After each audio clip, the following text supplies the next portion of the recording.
This is Ambazonia Calling. News, analysis, commentary, opinion, editorials. Ambazonia Calling is a co-production of Africa Freedom Network, the Missions Tribune, and Compass Free Press. Welcome. My name is Ntumfoyn Herbert, and I bring revolutionary greetings from our studios in Washington, D.C. to all of you, friends of Ambazonia and fellow Ambazonians on Ground Zero and across the globe.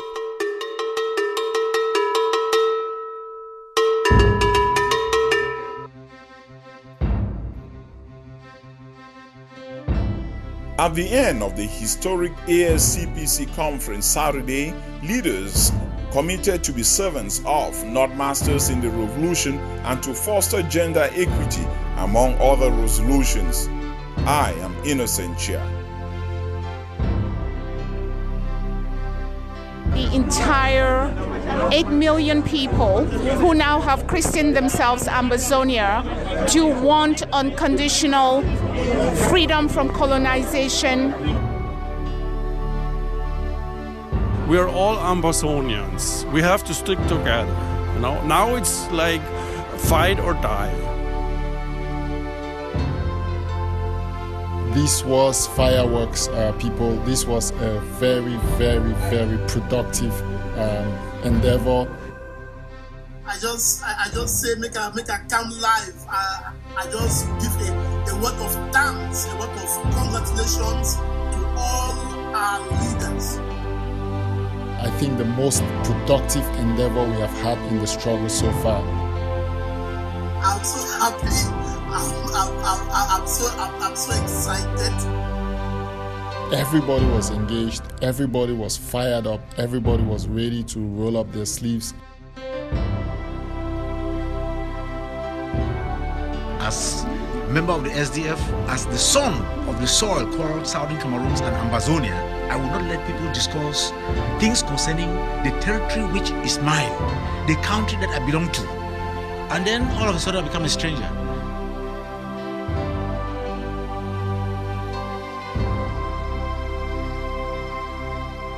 This is a very special edition of Ambazonia Calling. It is dedicated almost entirely to the All Southern Cameroons People's Conference, which held in Washington, D.C.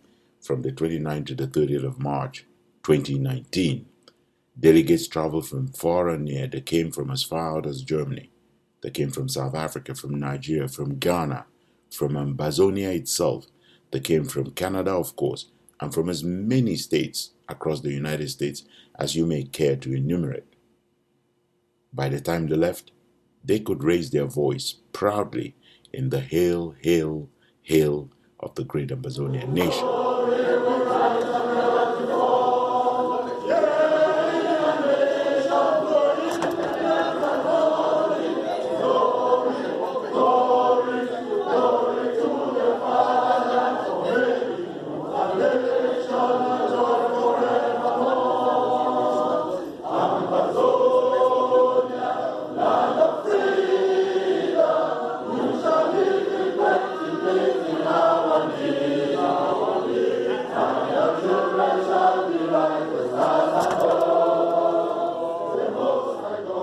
These southern Cameroonians left nothing to chance.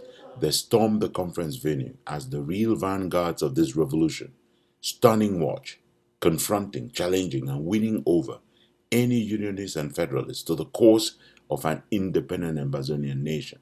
While they did this, the grandstanders found word bombs that they threw around, seeing enablers in those they wished to rubbish, visiting every Ngambe house and Ngambe man, and holding their finger up in the wind to predict that the conference was an enterprise in selling Ambazonians back to the house of slavery that is La République du Cameroun. Activist Mac Barra of Beretta News stayed up late at night in Europe to hear the conclusions of the conference. And it was an excited Mark who took on to Facebook Live. I'm so emotional. I'm so happy. I'm glad that our frontline leaders, I'm happy that people left Canada, people left Germany, people left Belgium, people left Nigeria, people left Africa, People left everywhere. They all came to USA. I just say make a come live. I just give a word of thanks, a word of congratulations to all our leaders. I'm so happy. I'm so excited, and I want to thank all those in USA, who just left the conference. All of you Southern Cameroonians, today you expose the enemy. Today you showed Cameroon. You showed all those who doubted the determination of Southern Cameroonians. You showed all those who called us names, all those who tried to downplay the intelligence of Southern Cameroonians.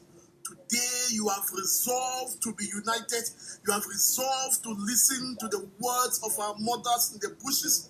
You have resolved to listen to the words of those who are in Nigeria sleeping in the cold. You have resolved to listen to the words of all those who are now in the bushes having nowhere to sleep. You have resolved to listen to the words of all ground zero generals, all those who have gone before us, marked with the sign of faith. But one thing they will die and money no fit buy, and that's life. It's life. Killing one Anglophone is like bringing back 10 to life. It sounds strange but true. Ça c'est pour vous. I rather die na him up. He chop na him up. Man I die for him up. Me I go die for my mob. For my rights, nigga. Alassane. Boom. Repe come off a road. God bless Ambazonia. That's just some of the raw talent from Ambazonia's very gifted musicians blessing the nation of Ambazonia. As you all know by now, many lies were hashed and told about this conference. Those who told the world that the dictator of Cameroon, Paul Biya himself, was likely to be coming to the conference with brown envelopes packed with dough to hand over to the organizers will probably never ever humble themselves to recognize that this was all about Ambazonia's unstoppable march to independence. They need to continue to give this dog a bad name. That is why, unable to stand the success of this conference, they are latching onto straw excuses like questioning the name of the child. Why did attendees of this conference name anything after Southern Cameroons? If they did not stick to the holy word Ambazonia, they must be not exactly Ambazonians. Why did they accept to have other views expressed at the conference? How could they ever attend the same conference with a facilitator whose name is Dr. Fontem?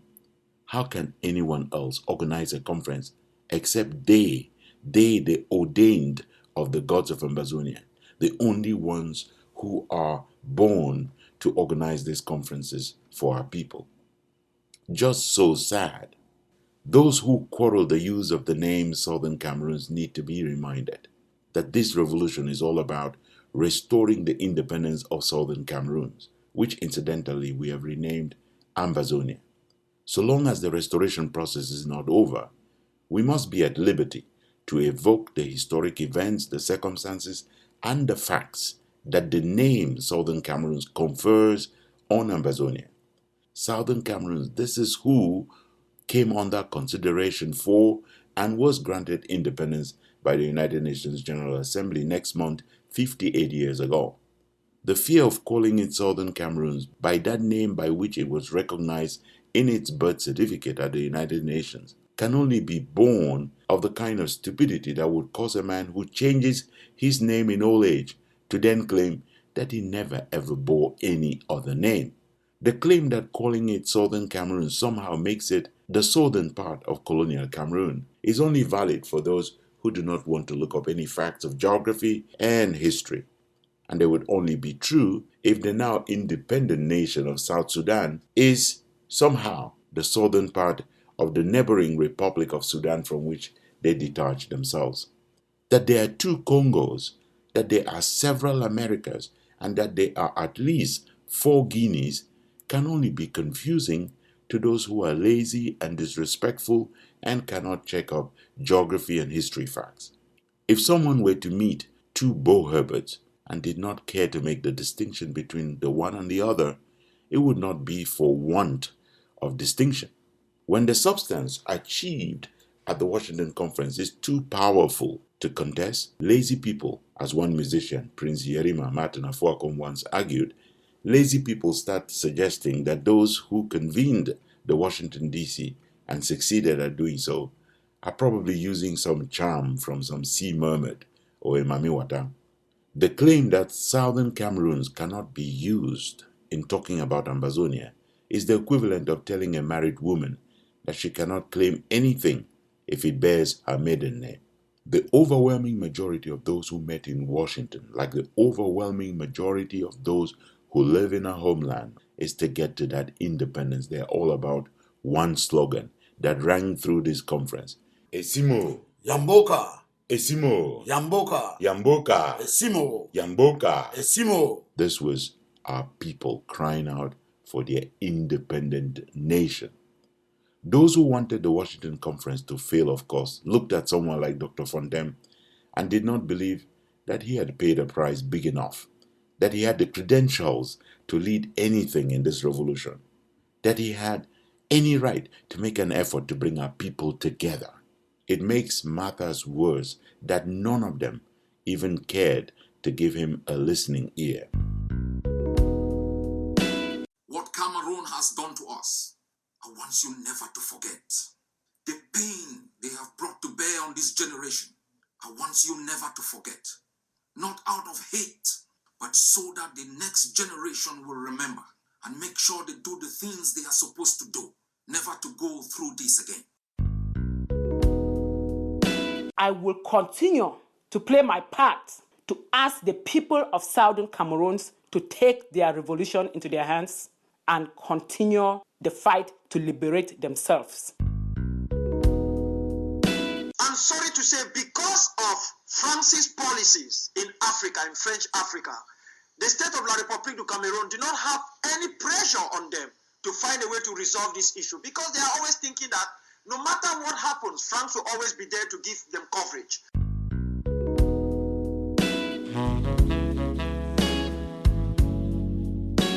Still ahead in this edition, we have The Devil Unmasked with Professor Emmanuel Tatamenta.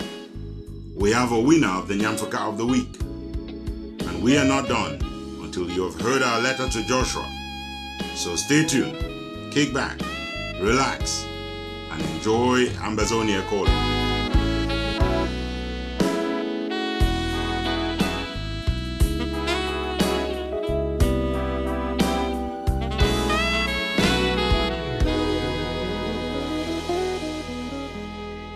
Now that the conference is in the history books and the lies have cursed only the lips and the hearts of the profaners, it would be great to start this edition by hearing the kind of accolades that Dr. Fontem is now basking in. Now that at the conference, he chose to reveal exclusively to Washington first that he is totally and unreservedly working for the emergence of an independent Ambazonia. Here is the monk from Ibalikumato Vezekov himself, rendering in studio a paper by Nelbox Steve that, in my opinion, accurately reflects the kind of gratitude and appreciation Ambazonia owes Dr. Fontem. The natural weed selection process took place at the planning stage of the Dr. Fontem conference, so the proceedings went on unabated. The watchman of our nation had taken out the imperious weed through their self-destroying, supercilious airs, imperious character, and internal homicidal prowess, which have all amounted to their deadly sins. Only time will tell who the next vindictive spoilers are, but we remain hopeful that the calm that now reigns among our frontline leaders should be the beginning of brighter days to come. Those who thought their partners loved them more than they love Ambazonia ended up stranded in the middle of the sea. Dr. Fontem, who all along appeared to be inactive, took many by surprise. Who could have guessed that he was going to be the catalyst to almost effortlessly bring all leaders into the revolution? In my secondary school days, we referred to such silent but highly performant people as silencers. It is indeed true that empty vessels make the loudest noise. I hope those who are experts at calling such people with genuine ideas for the revolution to buy them over and end up ruining them will stay off him, because he has been watching the manipulation scenes after his release from jail. I leave you with the final sentence of Dr. Fontem's closing remark for you to judge for yourself where he stands.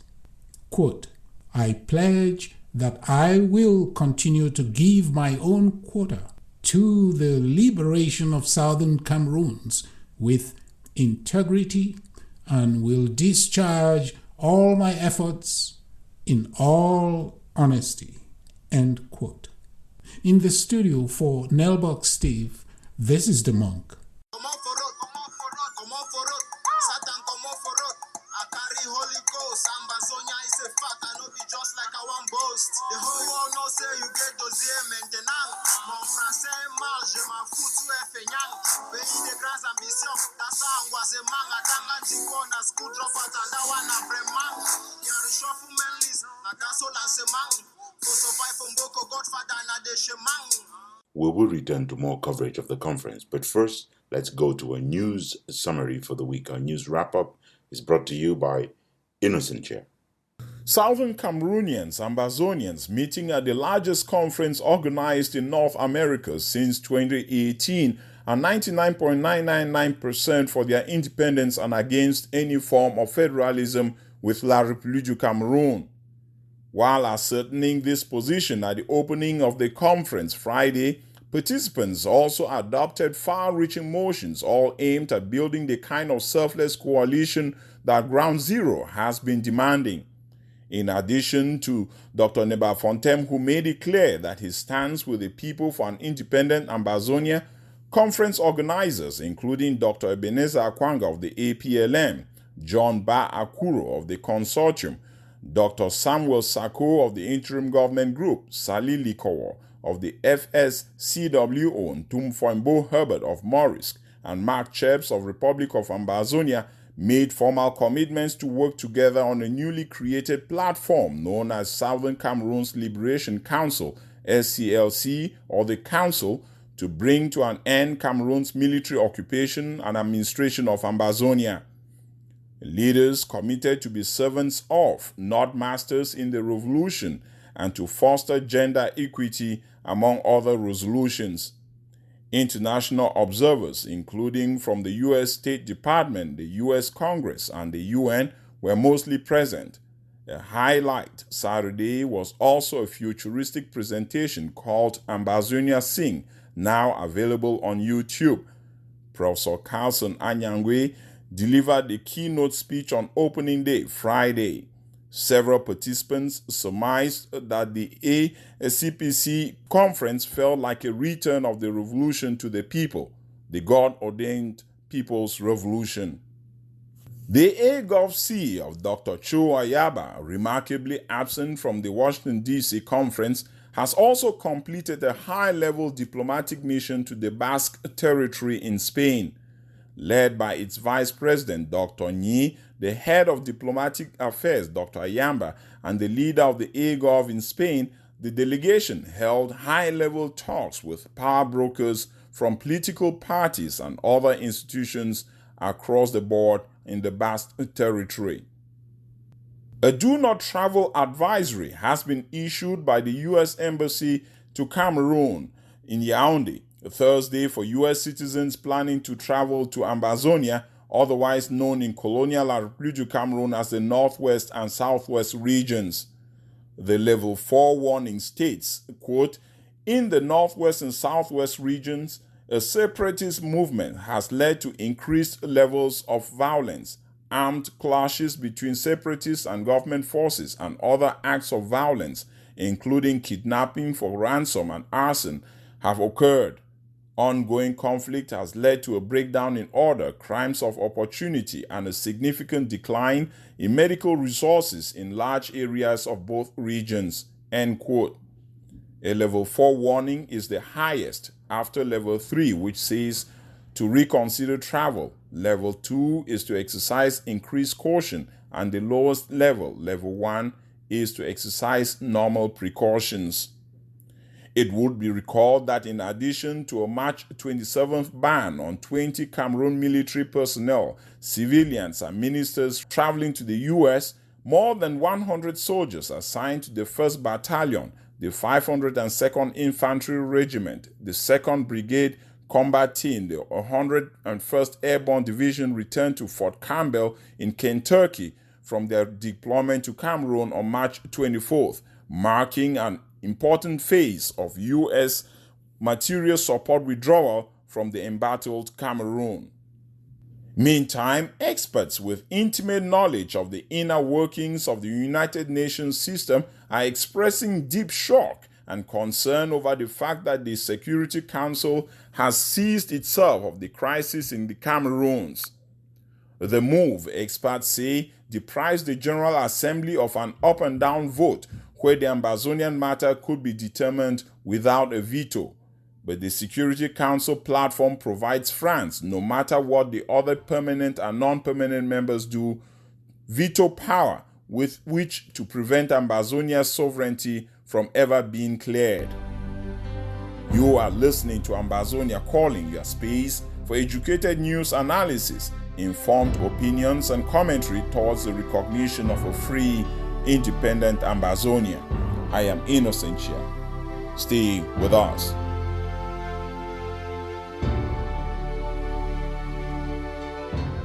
Here's Innocentia again with the second part of our news wrap-up for the week. The executive director for UN Watch has called for sanctions against President Biya of Cameroon for genocidal crimes committed against Ambazonia. Speaking Tuesday at the Geneva Summit for Human Rights and Democracy, Hilal Noor, the executive director for UN Watch, called Biya a dictator and human rights violator who has to be held accountable for his crimes against humanity, including genocidal violence visited upon the people of Ambazonia.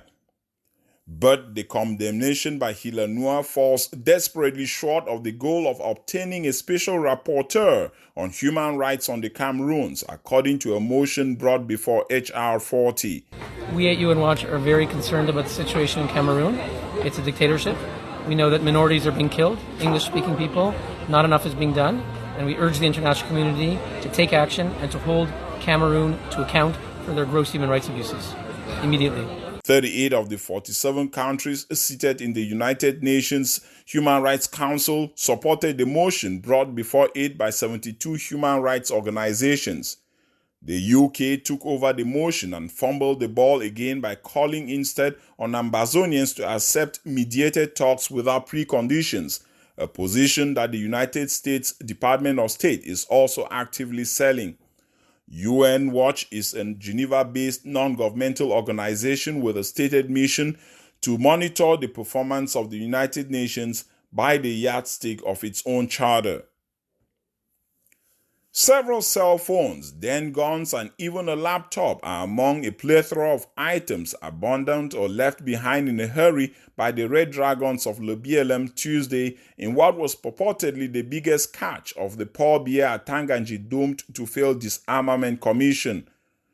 Uncorroborated reports claimed Friday that the Red Dragons ambushed 2 divisions of the colonial military on a mission to come back and complete what they had concluded was a major blow to the Red Dragons. Over 700 women of the BOYO Christian Women's Association wrapped up a retreat of fasting, prayer, and praise on the scenic Jina Hills, heading towards Nkambe State last weekend. According to our source at the retreat, the women prayed for God to intervene and for His divine and perfect will to be done in the land. Organizers reportedly were thrilled with the turnout, but also expressed concern for the many women who could not make it owing to the prevailing conditions of insecurity. We end this section of our news wrap-up with sounds from videos shared online of women, young and old, digging graves and burying their loved ones.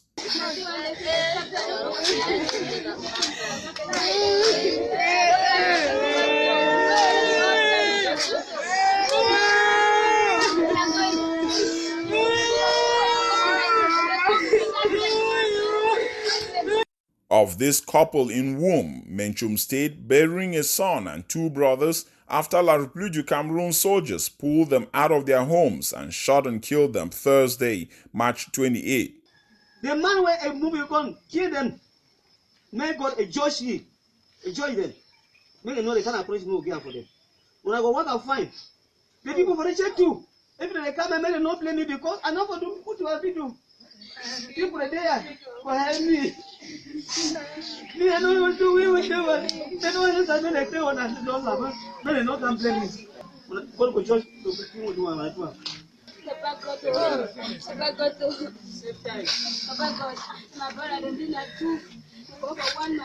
According to Mimi for Info, 2 died from explosions that were planted on corpses.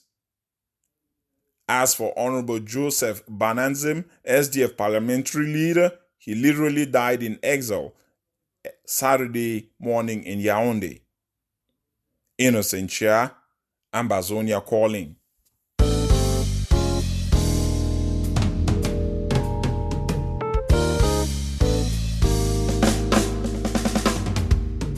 Welcome to our special interview segment, The Devil Unmasked, The Truth Out.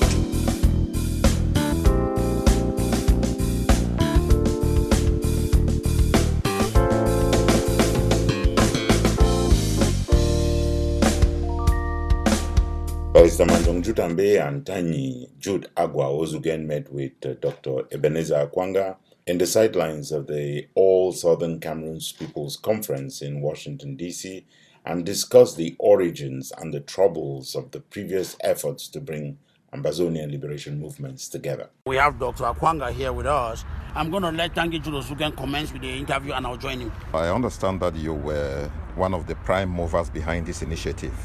Why do you think that this time around this one will be different? I can see from the reaction of each leader through all the meetings we've had that there is a true intention for a genuine come together for the sake of our people. I can read that. I don't have a crystal ball, but this time I can truly read it. Because the last time, though I was not in the country, I traveled to South Africa for some diplomatic touches. The difficulties we had in trying to put that team together that came to Washington, D.C., I knew personally that it was bound to collapse. I knew that. There were people who actually dragged themselves into it at that time.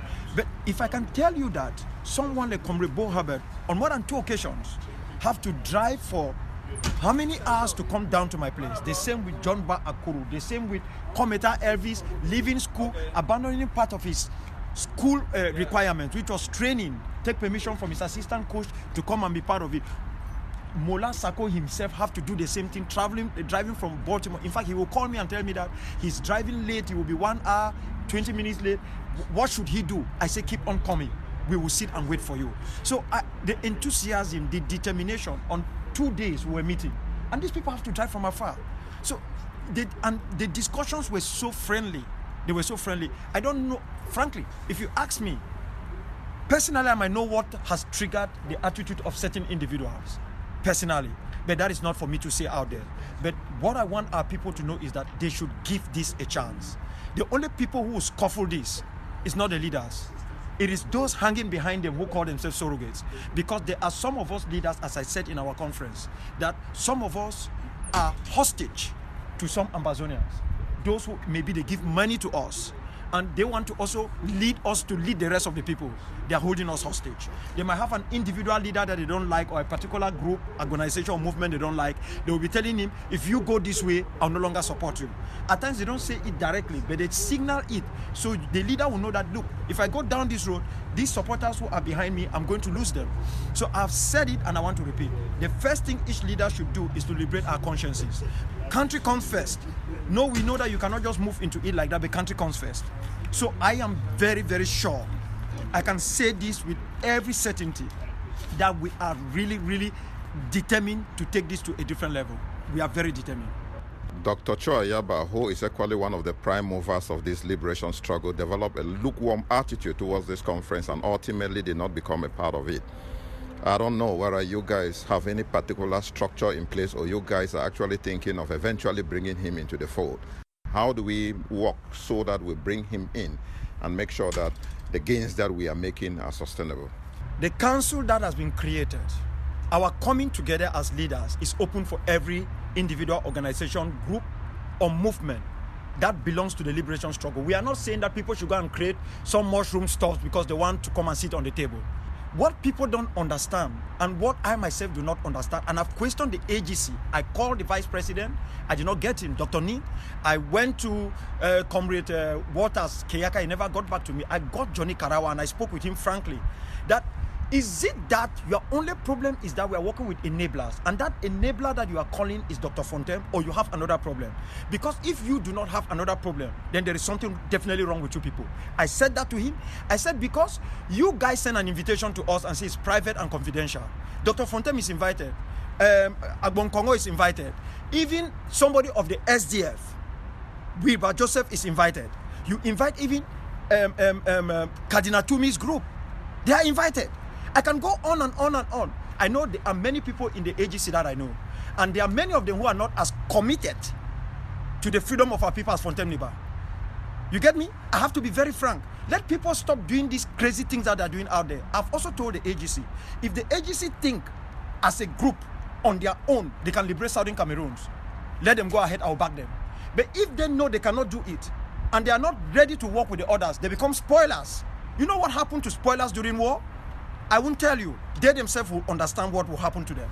And I'm very serious in what I'm saying. Because all this sabotage that they are attacking me, they are doing this, I cannot be working with people who will tell me, doctor, don't work with this person.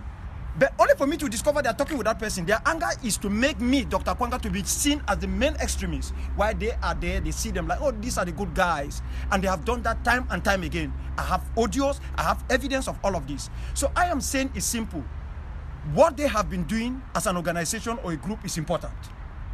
They are important for the struggle. Each one of them, even those who attack other leaders, they are important because they are Southern Cameroonians. It is for them to walk into it. Because if we have to drag them into it, it's not going to be fine. You know, when you mean you have to drag somebody, it will not be good for the struggle. So they should sit and ask themselves a single question. Between Fontem Niba and Paul Biya, who will you sit with? That's a simple question. If you can't sit with Fontem Niba, you can't talk to Simon Munzu and challenge his position, okay? And a man who say you are a revolutionary, you can't talk to the other person. Sit, even Che Guevara will not say that thing. He will tell you in front of you that you are a dead man. He will sit with you and have a conversation with you. We can't go down this road. We can't go down. If the AGC knew they can do this, they will not be asking for other groups to come and join them. They will go on their own. So does it mean when they call these guys to come along, they are not enablers? Then when others bring them along, they become enablers? What does that tell us? It tells us that they must lead. If they are not the ones leading, then it's not going to work. They will find any caricature to mess it up. But let me be frank, it will not work.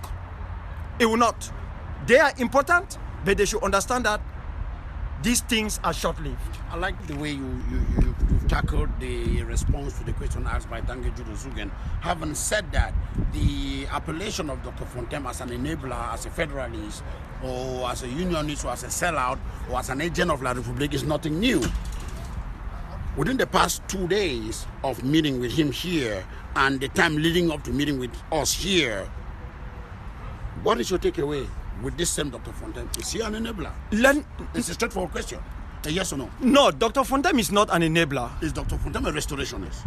Dr. Fontem, from every indication behind the scenes, is a restorationist, but he should be the one to make that declaration, not me. Okay. You listen to Dr. Fontem talk to us in here today. You listened to him talk to us yesterday. If you were to have an opinion based on what he said, would you call him a restorationist, a unionist, or a federalist, sir? When Dr. Fontem spoke today, which definitely you would have questioned him, is on the background of what was decided in the conference. One of the things I want you to know, this conference was not just decided by us. Our international partners had sat behind and told us to have this conference and even assisted us in some of the issues. These are things we cannot come out and put it out there. They told us, you are going to act as a facilitator. You play the middle ground. You don't have to take a position. If you are going to invite federalists and that is why we do not even have the Ambazonia flag on. It wasn't because the flag was not there. We just said, even there's one federalist in the hall, there's one unionist, we will bring our flag when our general position is clear that it is separation. Not because we don't have it at heart, because we're saying that we're giving room to the others who thought we were scared of them, who are our brothers and sisters. Are you getting what I'm saying? So we say keep this flag aside. We even said don't sing the anthem. We will sing it because we know if we have to speak in this hall or have a vote, we will win. So that is why today we brought the flag, because yesterday it was unanimously agreed that there is nothing else to be listened to. It's total independence. So now let me come further. One of the things we should understand in this world is not whether Dr. Fontem is a restorationist, a federalist, or what. Let me give you an example. When Fontem Deba was in prison, I called thrice to talk to him. He was scared to talk to me. Are you getting me? The first day I saw Dr. Fontem, he was brought to my house by John Akuru. Akuru did not take my permission, he just brought him home. He introduced himself to me. I look at him. I said, oh, welcome. He knew me. I don't know him. I received him. That was the day he came to me to explain to me about this conference so that I can have a buy-in and try to bring in others. I did not debate about it because I know it will bring our people together. I did not even want to care. As long as he did not come with an envelope that this is money from La République that should organize this conference, I said I will bring my brothers and every other person together. Let's see how we can move forward. So, and that is exactly what we did. I would have said I will not talk to you. I call you while you were in prison. You snub me. Okay? So the people come first. The people come first. I was looking at the homeland, I was looking at the initiative, I was thinking of bringing the people together, especially with all the madness that is going on. I did not think of him snubbing me. That comes last. There are people who are restorationists who are causing more chaos in this struggle online than Dr. Fontem being suspected. I told Dr. Fontem that the problem between you, the difference between you and Agbobala is that Agbobala is a very lively somebody. He's somebody who mixes up with people. He's somebody who is, in quotes, smart and crafty. I say you are like a snail. You are in your shell. You have your position.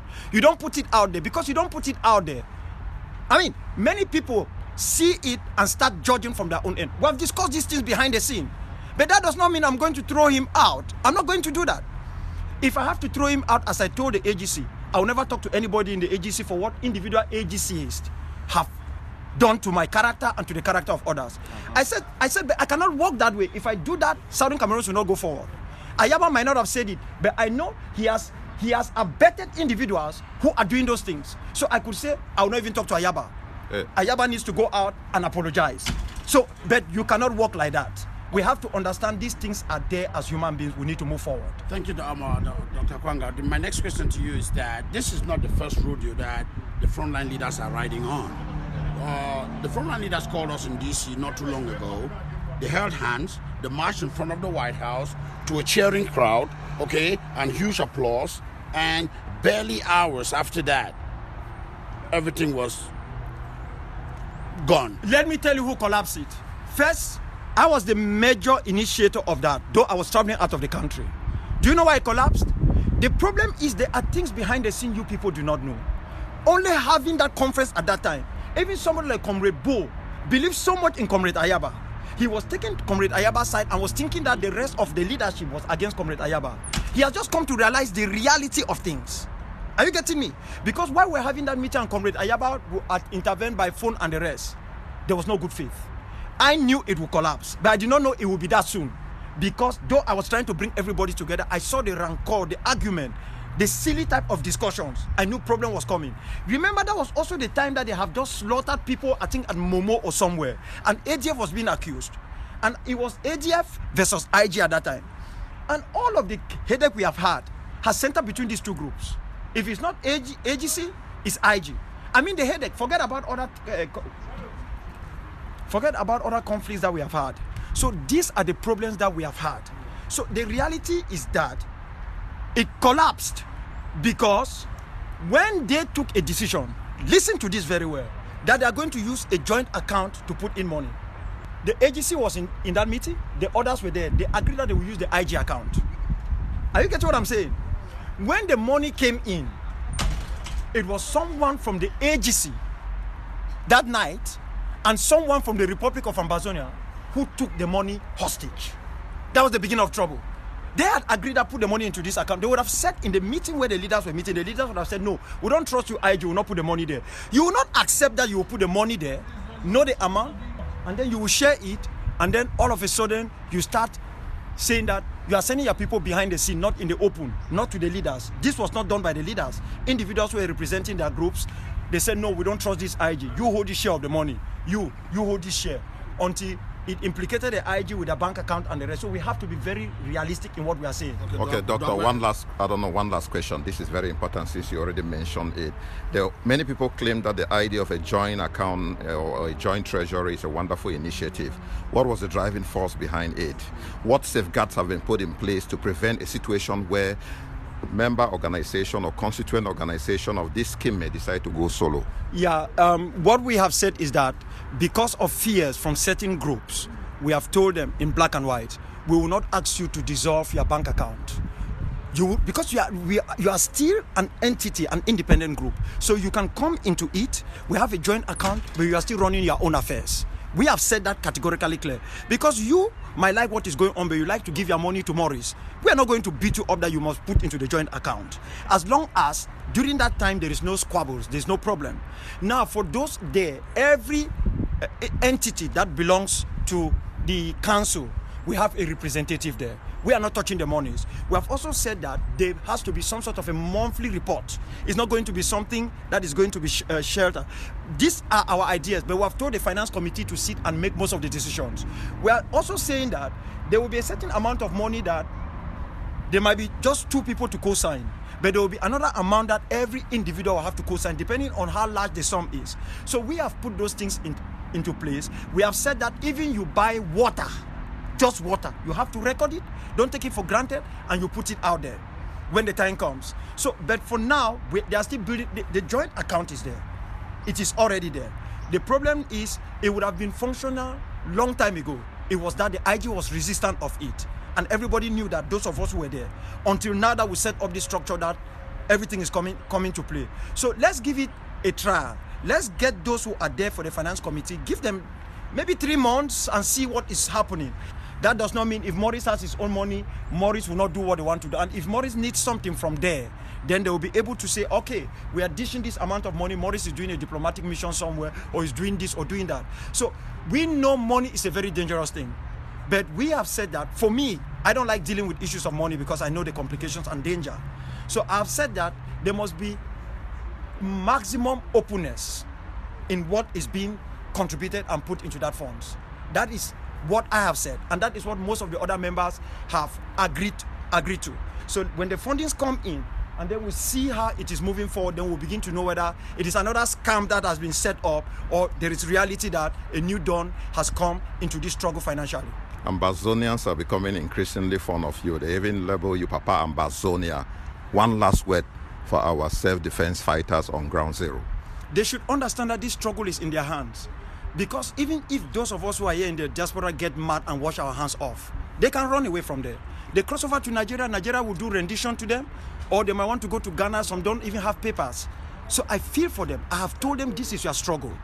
You must understand that if you mess it up, it will be dangerous. I've equally told the fighters on the ground, you might fight for this struggle. At the end of the day, while we are coming to enjoy that freedom, you are going to prison. I've told them that in black and white, that our freedom might begin when your own freedom ends. So you must start behaving and respecting international humanitarian law. As much as you might not know everything, there are things you must not do. You must not go around kidnapping people.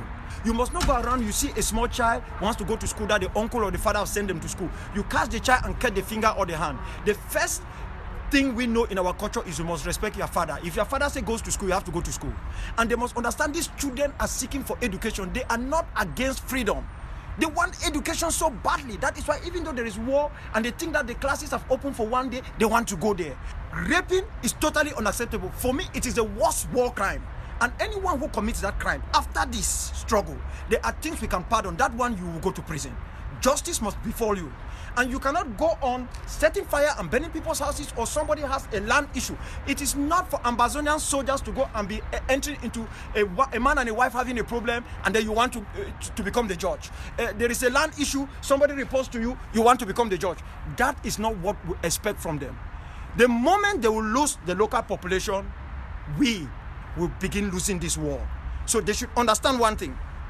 In this war, they are dying, and they are dying in their numbers. If they really care that there is only one life we each live, the one, the day we were born, two, the day we will die, then they should preserve that life. For those who die cannot liberate the people. It is those who are alive. Let them do their job diligently, stay alive. If they commit errors, we know it is an error. But when they do it once, twice, 3 times, we know it's no longer an error, it's not even a mistake. It is a conscious act, and we will not tolerate that. So they should understand that this war is in their hands. If they flop it, if they mess it up, it will fall on us and it will fall on our homeland.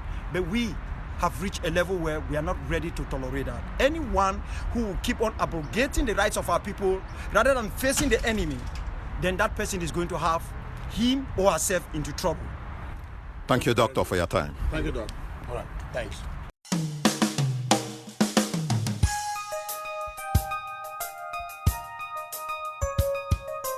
This is Ambazonia. One nation, one soul, one people. Sacrificing, bleeding, and yes, dying if need be, until we kick the colonialists out and enthrone a government of the people in BOYO.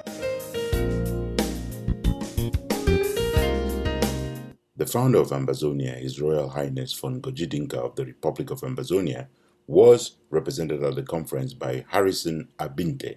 Willie Brotade caught up with him at the end of the 2-day deliberations. All right, I have with me Mr. Harrison Abinte, who's the representative of Ngojidinka. Mr. Abinte, what are your impressions of this historic meeting? Representing Lawyer Dinka, His Royal Highness Foji Goji Dinka, the evidence is clear that his vision of seeing a free people, the Republic of Ambazonia, his vision will come true very soon. And that is all that he has been longing for, to see a free people of the Republic of Ambazonia. If there's one message or one thing that you take away from this conference, what will it be? What I take away from this is the people of the Republic of Ambazonia are totally irresolute for the independence and nothing else but their independence.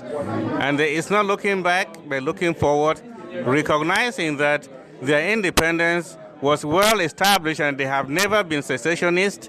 La République du Cameroun declared their secession through the 84/01 law, and there is no further discussion of a relationship between La République du Cameroun and Republic of Ambazonia. Thank you very much. Please accept our apologies for the quality of that sound. It's tough to record them in the middle of a conference with a lot of excitement and people speaking. I have here with me Dr. Emma Osong, who was the MC, one of the MCs, the co-MC or moderators of the event. And so what are your impressions of this historic event? As a moderator, it's hard to make an evaluation when you're on your feet all the time. But from the participation, the massive turnout, the conversations, the contributions and remarks, everything points to a very successful and productive 2-day session at the All People's Conference held in Washington, precisely in Beltsville, Maryland at the Sheraton. A whole cast of what we have come to understand are the frontline leaders, their surrogates, messages of goodwill, letters from our leaders in jail, and of course the international observers, many of whom chose to remain anonymous and actually spend time during the conference from Friday through Saturday. So from my vantage point, being on my feet and using my voice, I found a very attentive, a very participative, a very eager group of Southern Cameroonians, Ambazonians, hungry not only for this concept of bringing together all the different fractions into one cohesive whole, but more so hungry for civility amongst all participants and also promoting unity of purpose and getting the world to understand, if they haven't already, a cohesive, coherent message about the death, the destruction, the conflict, the refugee scenario, and the fact that at the conclusion of all of this, the resounding approval following the resolutions that the entire 8 million people who now have christened themselves Ambazonia do want unconditional freedom from colonization and are reasserting their right to self-determination, which as a concept we understand is about freedom. So get on now on the train, everybody. Get on now on the train. Mothers, fathers, get on now on the train. Children, get on now on the train. Sister, brothers, get on now on the train. Husbands, wives too, get on now on the train. Oh, Abba, Father, bless us. Oh, Jesus Christus, guide us. Oh, Holy Spirit, lead us on the restoration journey of our liberty. So, restoration train is our freedom train. Barrister Manjong Judambe caught up with the leader of the Southern Cameroon Civil Society Consortium, John Baakuru, and he began by asking him what exactly he thought about the conference. I'm very delighted, first of all, with the multitude of people who defied the social media brouhaha, who defied the conspiracy theories, who defied all the odds and discouragements to be part of this meeting, who understood that we win by being present, not by boycotting. And I think that the presence of all those people here has given the international community the sense of direction that they needed so badly as far as this conflict raging on between the Southern Cameroons and La République du Cameroun is concerned. And I would say that the discussions have been frank. At least you were witness to that. The discussions have been frank.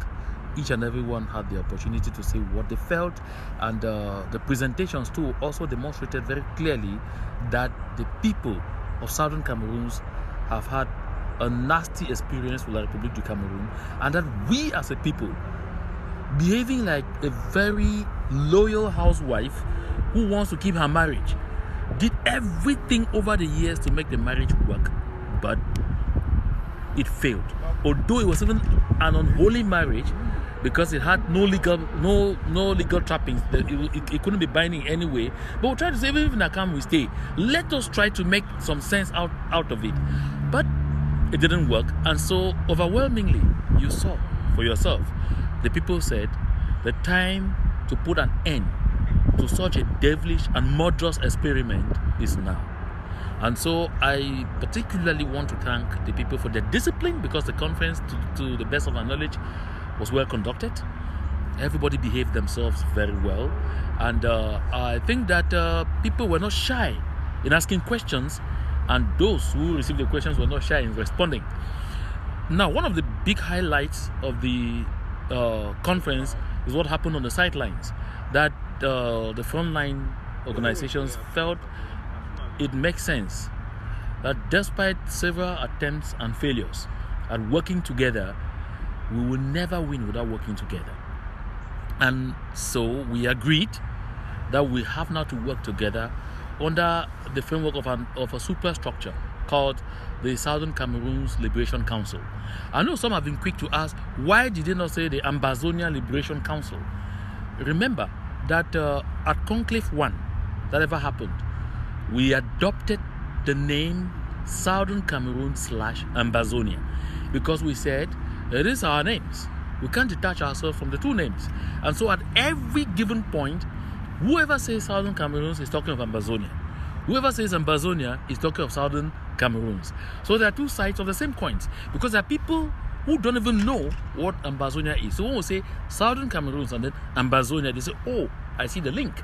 So this is very important for us. And so we've put that structure in place. And again, we also agreed that to make this struggle have a new direction and to ensure that our people get better attention, we put in place a unique treasury. And now, this is the catch about the unique treasury. There are a lot of people in our various organizations who are going to struggle to tear down this collaboration platform because of the unique treasury. That we are aware. But the only thing we have told ourselves, each and every one of us who represent these organizations, is to develop thick skin enough to tell our followers that this is the right direction to go. Are you understand what I'm saying? I get you. Yeah. There are people whom we know will rise up to say, why did you accept this? Because they think that in this revolution where our people are dying, they should promote private interests. And anybody in this revolution right now who will rise up to say they are protesting against the institution of a unique treasury, that person will have the blood of our people dying on ground zero on their hands, because that is the way to go. We did not only put in place this treasury, we are also putting in place an independent board of directors that will run it and provide statements of account to the people of Southern Cameroons on a quarterly basis, sometimes even earlier when there is demand from the people, because it is their money, it is hard earned. They need to know how much comes in and how the money is spent. I like that. I think that's that was one of my big takeaways from here. The international community that was well represented goes away now with the clear understanding that the people of Southern Cameroons are unequivocal. The experiment was a bad one.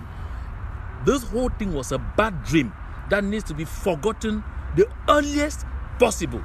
So never again any form of union whatsoever with La République du Cameroon. I'll be remiss if I don't ask you about the initiator of this idea, Dr. Fontem.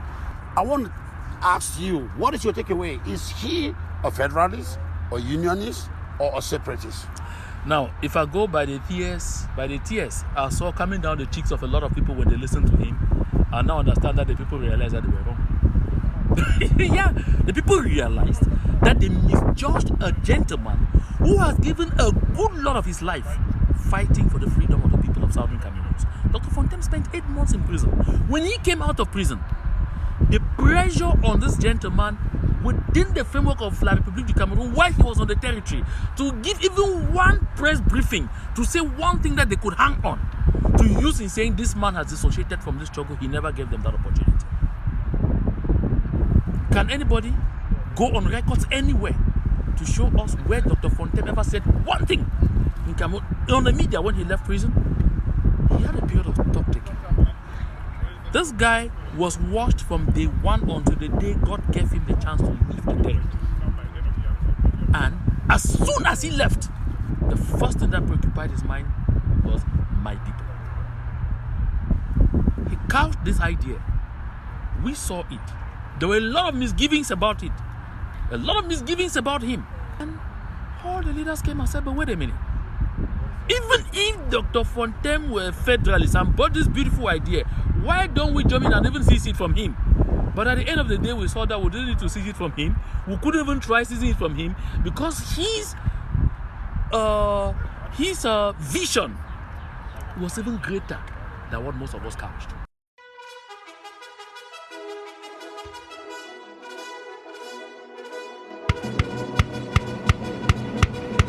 Restoration train is going to the accountants. Restoration train is going to Bamenda. Restoration train is going on to BOYO. On the restoration journey of our liberty. Restoration train is moving very steadily. Restoration train is hooting very loudly. Restoration train to carry everybody on the restoration journey of our liberty. The 1964 Cairo Declaration on African Borders, reaffirmed in Article 4B of the Constitutive Act of the African Union, however, and signed off by the President of Cameroon, makes clear that demarcation of the territory of each African state is recognized as being such on the date of its independence. Does the United Kingdom government accept this to be the case or not? Has there been subsequent declarations that nullify these issues on borders? If not, it would follow that French Cameroon and Ambazonia are both able to assert territorial integrity. At no time before or after its independence from France was the southern Cameroons part of that country known by its French name and style as La République du Cameroun.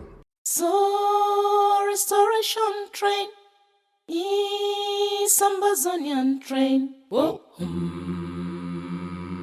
Restoration, restoration train. Whoa.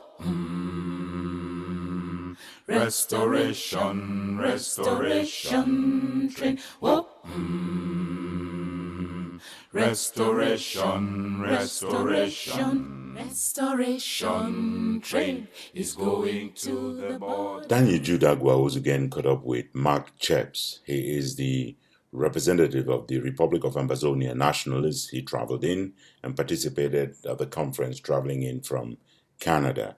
And Daniel Judagwa was again started off by asking Mark to indicate exactly what his feeling was after attending 2 days of the conference. This was fireworks, people. This was a very, very, very productive endeavor. I think the most productive endeavor we have had in the struggle so far. So everybody was engaged, everybody was fired up, everybody was ready to roll up their sleeves and really be frank with each other. And the resolutions that came out of this, I think if all of our people on ground zero across the globe come together to support these resolutions, to support the implementation of these resolutions, we would have made a mark that would take us to BOYO sooner than later.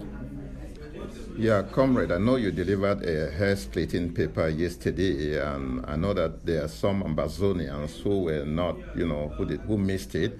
If you were to give a kind of a capsule summary of what you presented yesterday so that those who missed it could benefit, what would you tell them at this point? I will tell them that for so long we have always focused on talking about the causes of the crisis that we are facing. But what we did yesterday is we framed this paper around the strategies and mechanisms of disempowerment and subjugation and annexation by La République du Cameroun. So we talked about the social mechanisms and strategies which involve the Frenchification of our schools, the deliberate disembarkment of our Anglo-Saxon system of education, of our common law system of justice.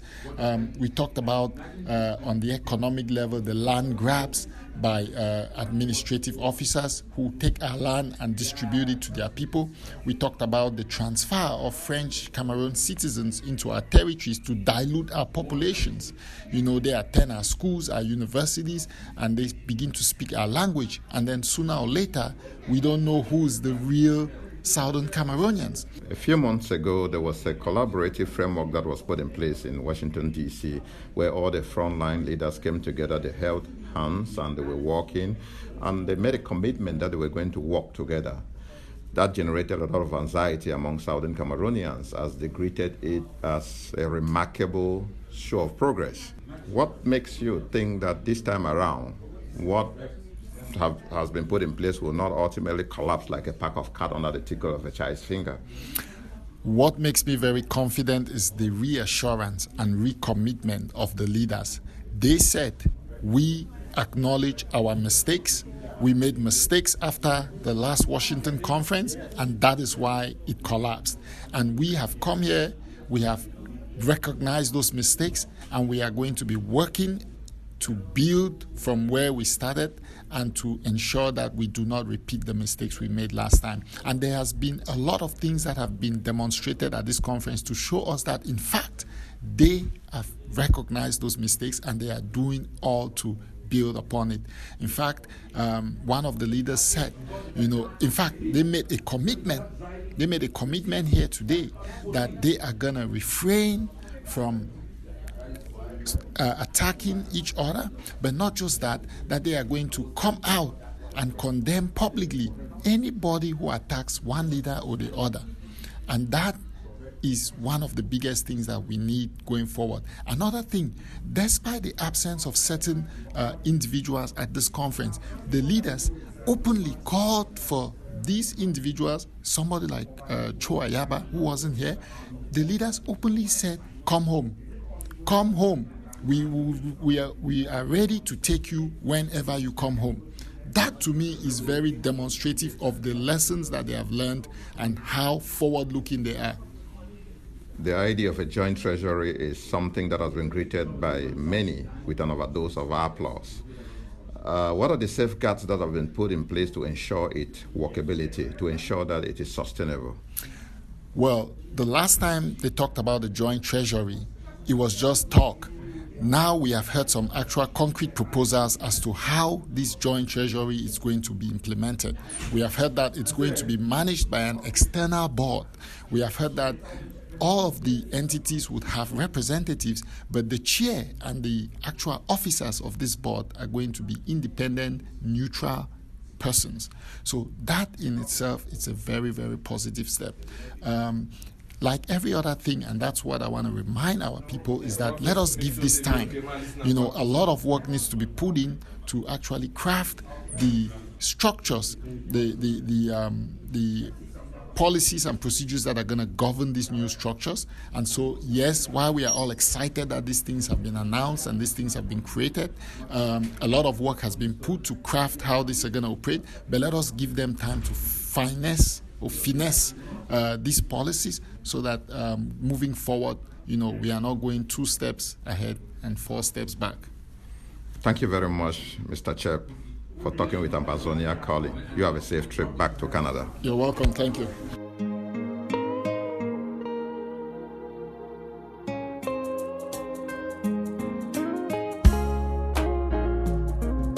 I want to tell the world about a little story. It is all about the golden statue. It started with the lawyers and then to the teachers, came to the students and to the parents. Then came a nation called Ambazonia. Existence of this nation was based on the statue.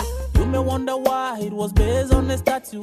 Let me tell you now, it is a golden statue.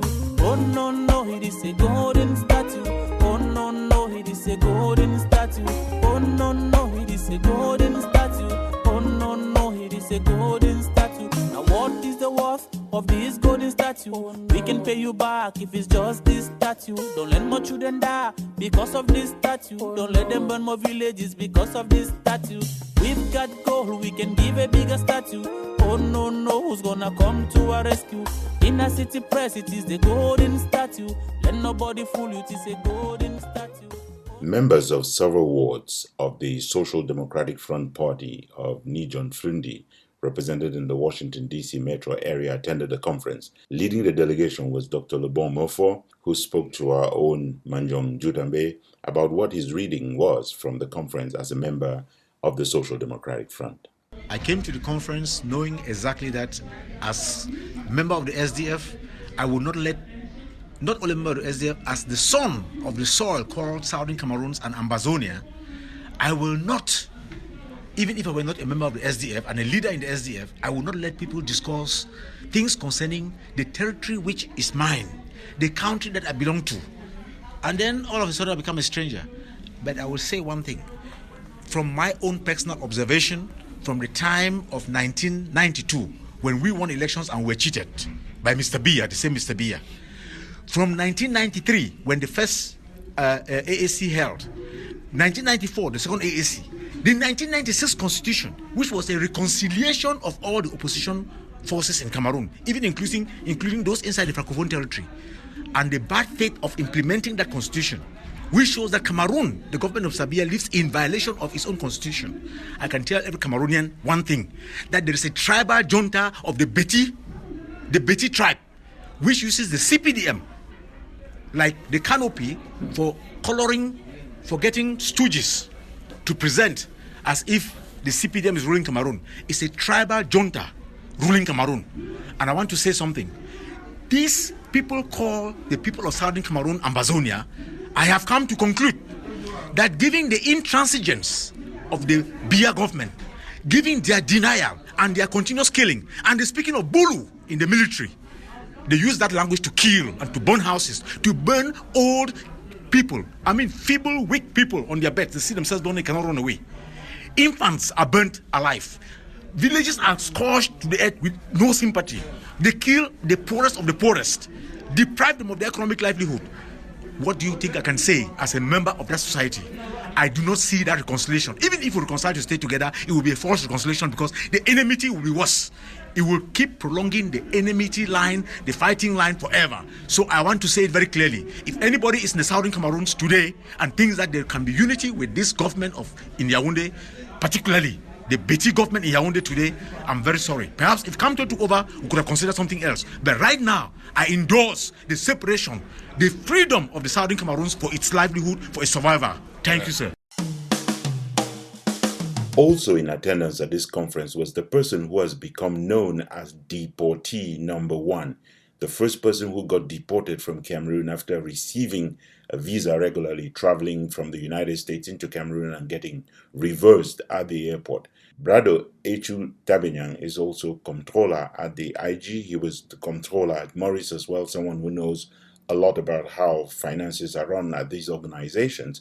Tanya Jude Agua Uzugen and barrister Manjong Jutambe caught up with Brado Tabenyang, and they started off by asking him what his take was regarding deliberations on the second day.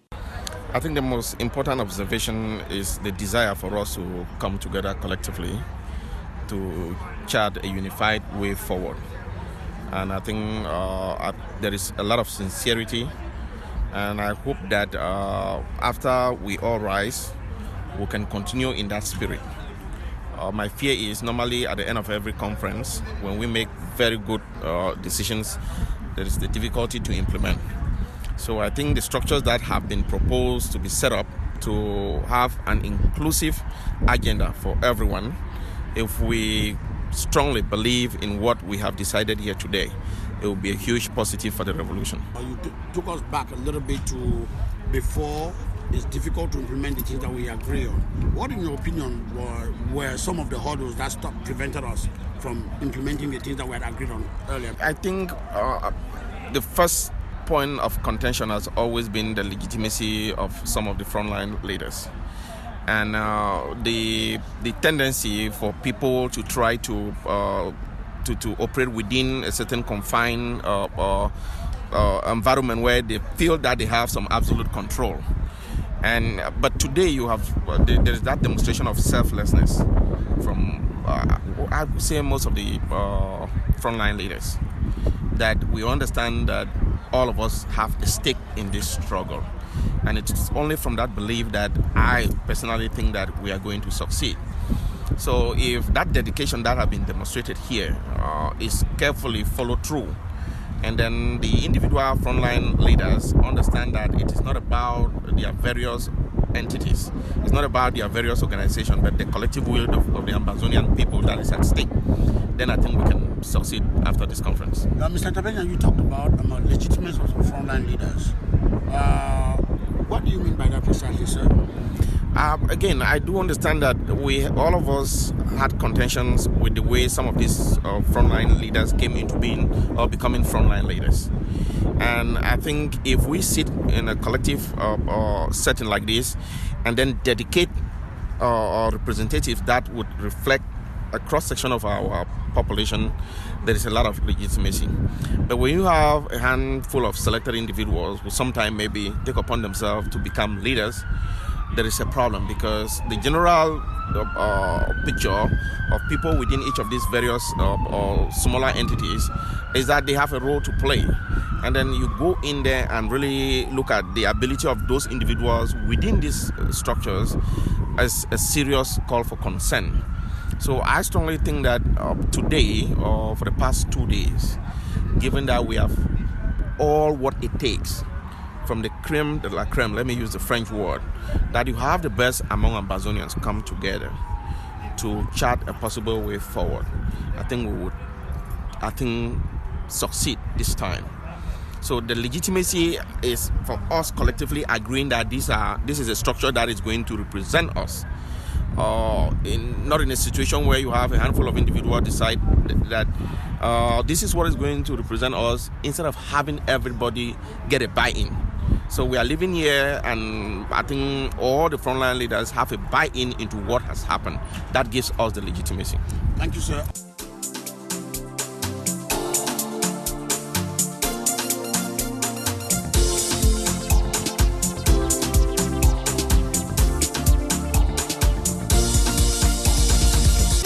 We don't do foolish, but when there are capital fools out there, we make it our duty to find them, and every week we crown one of them the Nyamfuka of the Week.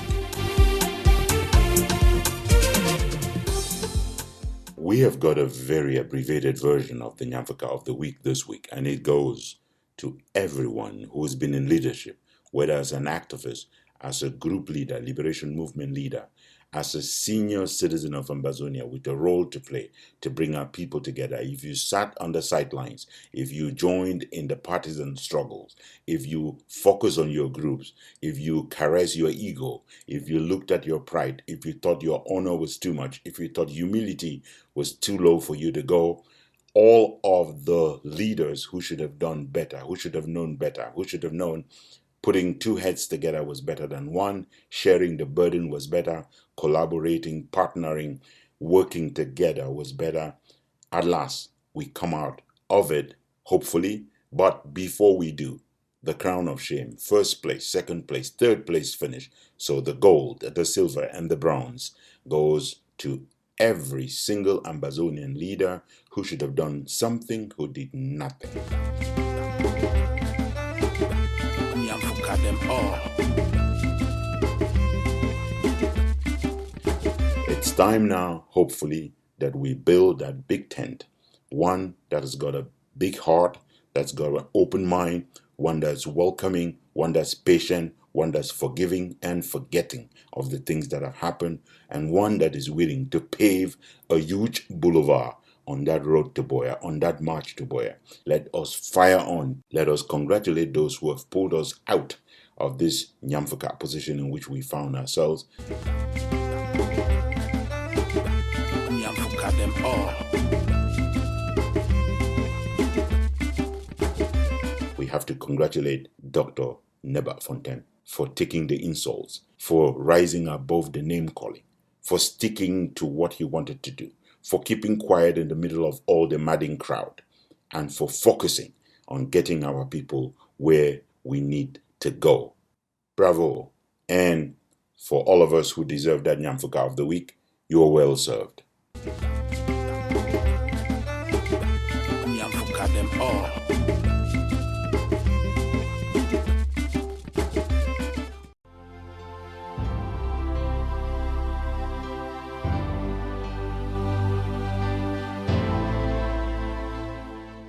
This thing will go on for 50 and 100 years. You cannot kill everybody. And even if you kill everybody, the stones would avenge for the blood that spills on them. The soil will get up and start fighting.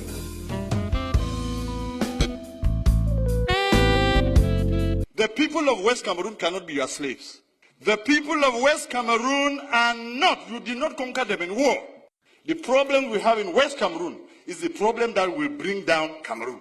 When people have had pent-up anger and pain, humiliation, for over 50 years, when it bursts out, you will never be able to control it. They will sooner realize that the people of Ambazonia will not surrender. They will sooner realize that you can arrest and kill, but the more you arrest and kill, the more you energize the people's spirit.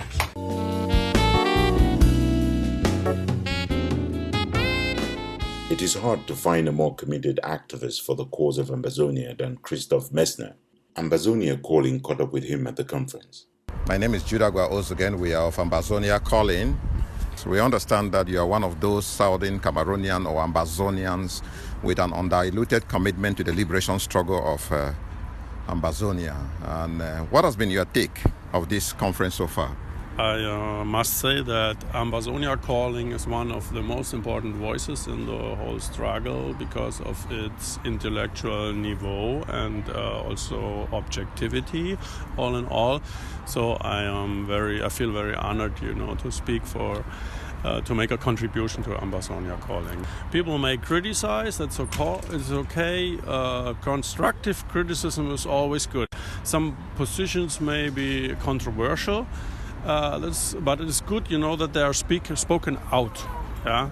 We all need to get more involved and let also every Ambazonian feel participating, especially those who are from the homeland.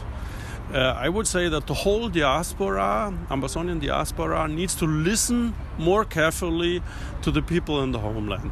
They are so close to the issues, they suffer all the pain, the fighters are there, they know what they need. So if you are really patriotic and you are against the terrible BR regime and this awful France Afrique, which just comes to Africa to exploit African peoples. If you are against this and you have a sense, for lawfulness, for right, for justice, then you really have to do something now. You have to contribute to save the Ambazonians, to guide them to freedom, to liberate them. And this conference, I think, was in this spirit.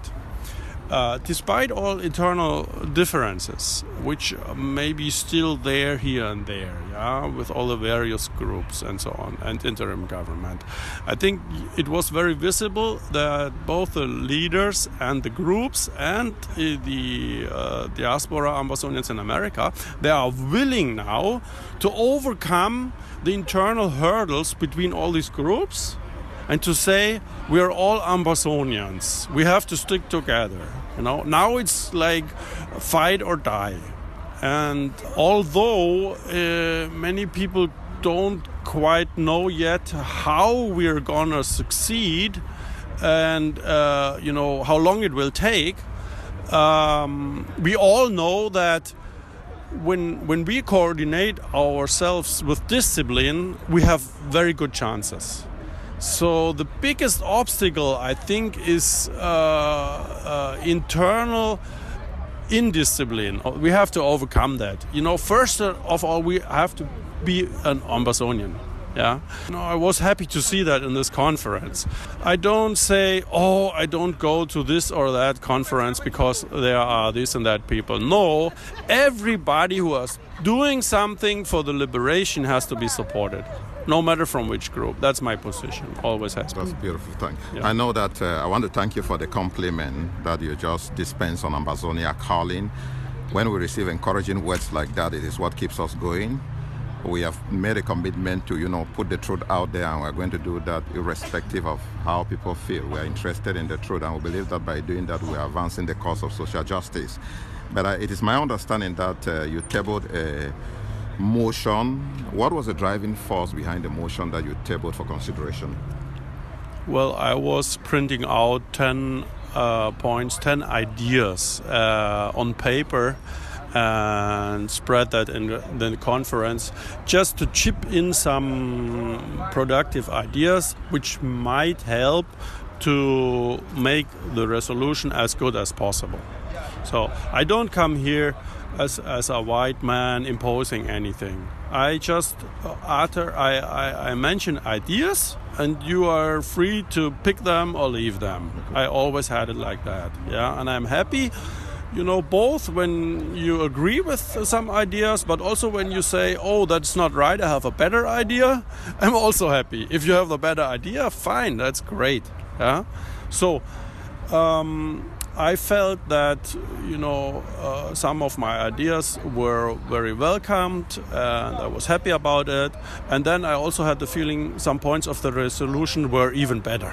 I was great that the leading minds of Ambazonia were present, like Professor Anyangwe, and I was very happy that Dr. Fontem also was visibly an independentist and not a federalist. Yeah, so he was behind zero compromise with that crooked regime, and I was very glad that he was moderating the conference and he was a pushing force into the right direction. That was great. And especially what I did not see was that the people on the homeland were not included enough. Yeah? Especially commanders or fighters, they have a voice.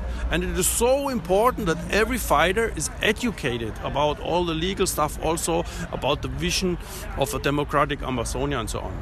Because we have to avoid at any cost that later on not warlords are ruling our country, but educated people who know what they are doing. Yeah? That is so important. I thank you very much. Thank you, and, on behalf of Ambazonia Calling, we thank you for giving us your time. Thanks also very much, Thank you. and fingers crossed for the whole struggle for you and for Ambazonia Calling. I am so glad that you are here.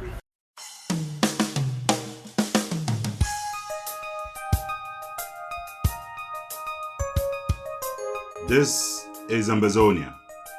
One nation, one soul, one people.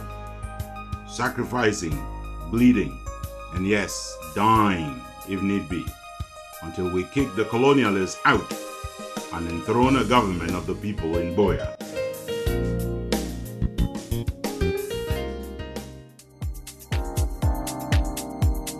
This is Ambazonia Calling. Because you have your army of occupation out in West Cameroon, you believe that when the people will rise, even if you took the whole of the French army and added to yours, you will never bring them down. And I call on all Cameroon soldiers to lay down their arms within Ambazonia and to turn their arms against the very system that has made them slaves in the land of their birth. For more stories from around the world, go to the World Wide Web at themissionstribune.com, compassfreepress.com, and africafreedomnetwork.com.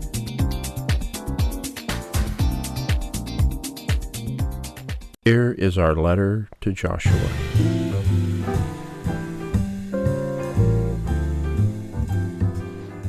Dear Joshua, I don't know why this is happening to you, but everywhere I turn, someone is handing out a message they want me to transmit to you. I could write 500 letters a week and not be able to pack all the messages I receive. You are lucky though, because although many, all these messages fall into just 4 broad categories that I can easily summarize for you. No, why are you thanking me? You don't have to. That is what I'm here for, Joshua. I have to give you these messages. Without much ado, so let me get started. So the first set of messages that I hear from everyone who has not asked after you for a while or has not seen you for some time, everything they're asking me about is to find out if you're still alive. A few tend to be more direct, let me say, less polite. They simply ask if you're not dead yet. I have told them what you have told me before to say, that, you're already political deadwood, and that you're as good as dead, that you're the walking dead. But no one wants a man who should be in a coffin in the heart of a dark cemetery and en route to hell, presiding over the destiny of 2 nations. The second set of messages is from global companies and world leaders. Not one of them disagrees with the view held by 99.99% of your people, that you are a monster. The word is monster.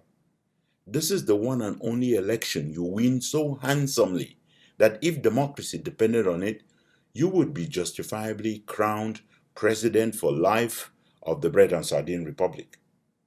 World leaders who would like to engage the Cameroons cannot wait for you to kick the pot if you cannot exactly find a bucket to kick. Some stocks, as a matter of fact, and investments truly depend on you checking out for them to trade at higher level. Now, that's not a good thing for you to be sitting around because the markets are not doing so well. The third set of messages is from these headstrong ambazozos. They are not going away. They have asked me to tell you that you are not in luck at all. You could have done your worst while they were in fractious factions and at each other's throats. But boy, oh boy, your troops are as savage as they are ineffective. How does a so-called professional army lose a war against young men and girls whose only weapons are rocks, bows and arrows, rubber, hunting and den guns? How do you lose such a war? The fourth and last set of messages that they want me to let you know. They just want to know what you are thinking by generating the highest number of political prisoners per 1,000 births anywhere in the world. No one at the anti-corruption groups all around the world believes that the dissidents you are putting away behind bars are getting sent to the big house because they robbed the treasury. Don't get me wrong. No one says the prisoners are all innocent. The point shared by everyone who is asking me to talk to you about this is that the first to have gone to prison as the thief-in-chief and the commander-in-chief of the thieves in power is you, Joshua. If you really want the world to know that you are doing a great job combating corruption, send Joshua to jail.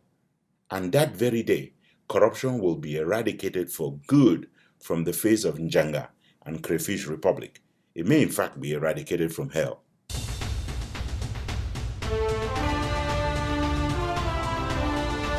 From our studios here in Washington, D.C., our producer is Jeff McCoy. Our music today is from Ken Wanaku, the monk from Balikumato, William Ford, an ambassador of blessed memory, Eric Matisse on the web at soundimage.org, and Prince Ajua Alemanji of Ajam Sonic Kitron, USA. Ambazonia Calling is a joint production of Africa Freedom Network, the Missions Tribune, and Compass Free Press. You can find us on the web at www.themissionstribune.com, www.compassfreepress.com, and www.africafreedomnetwork.com. Next Sunday is another day.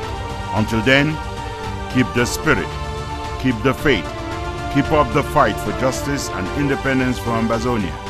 Stay Amba strong.